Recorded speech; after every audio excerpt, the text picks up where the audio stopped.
Namahagi naman ng tulong pangkabuhayan si Pangulong Rodrigo Duterte sa mga magsasaka at mangingisda sa Basilan. Ipinangako rin niya ng anumang makukuha niyang tulong mula sa China ay ibabahagi sa mga taga-Basilan. Balitang hatid ni Chino Gaston. Sa kanyang talumpati sa Lambitan Agrarian Reform Beneficiary Cooperative, nangako ang Pangulo na anumang tulong ang makukuha niya sa kanyang state visit sa China, agad niyang ipamamahagi sa Basilan.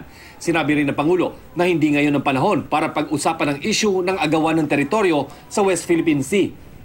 Huwag na muna natin pakialaman yung Scarborough kasi hindi natin kaya. Magalit man tayo, angin lang. Hindi natin kaya. Sumakusap muna lang tayo.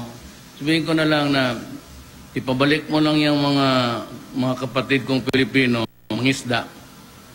Tsaka mag-usap tayo.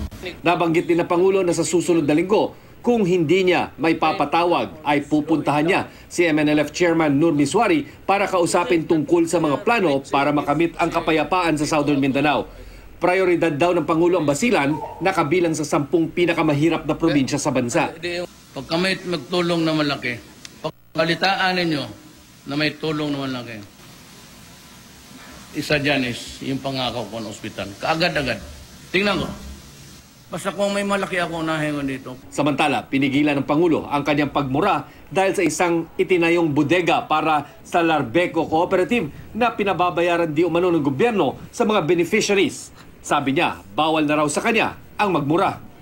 Bumisita rin sa Zamboanga si Pangulong Duterte kung saan pinarangalan ng Zamboanga Police Provincial Office ang mga unit nila na nagtagumpay sa kampanya kontra droga. Kinilala ang 3 nasawi at 1 sugatang pulis sa mga operasyon kontra droga. Chino Gaston, GMA News.